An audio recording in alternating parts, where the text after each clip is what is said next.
invited guests, ladies and gentlemen.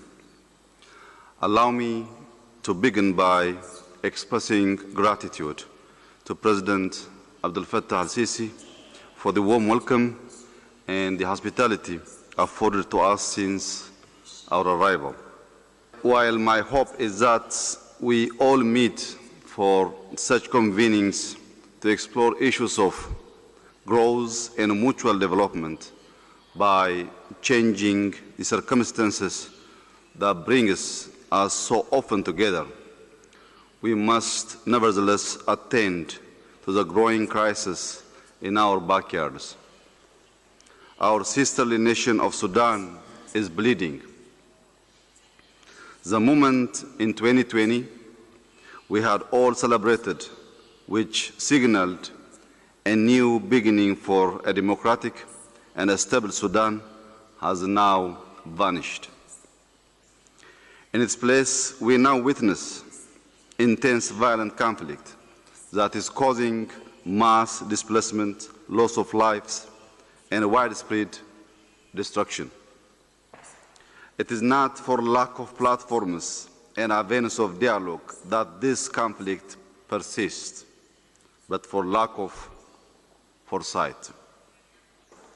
My wish is to see a cogent authority at this moment in the sisterly nation of the Sudan. We must not allow the violence to continue in a state of perpetuity as this crisis no more remains contained within the borders of the country.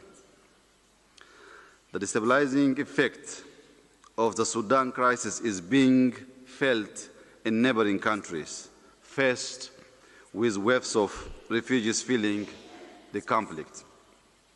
The Horn of Africa and the Sahel region will suffer greatly if the parties to the conflict continue to avoid existing mechanisms that have laid out a clear path for diffusing the violent conflict. I would like to seize this opportunity and thank again President al-Sisi for convening the summit in the hopes of finding a resolution to the Sudan crisis. Let me also appreciate the efforts of the US and Saudi-led process during the initial days of the conflict. I would like to underline that such processes, including today's summit, need to align with the IGAD-led and African Union-supported existing initiative. The IGAD initiative has laid out potential pathways, and it's imperative for stakeholders to provide the necessary reinforcement.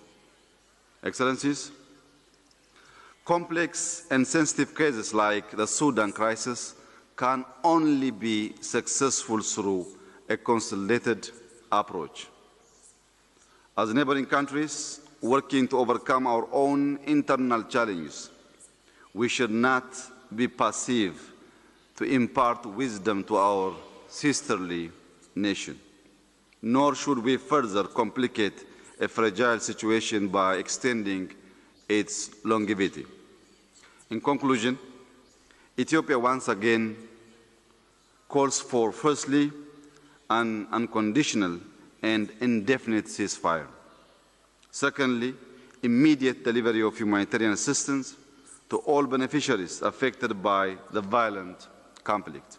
Thirdly, continuation of dialogue for peace and stability by the Sudanese political forces. And fourthly, development of a transitional arrangement for comprehensive peace to manifest in the Sudan. As part of the IGAD Quartet, Ethiopia stands ready in support of an immediate resolution for the Sudan crisis. I thank you.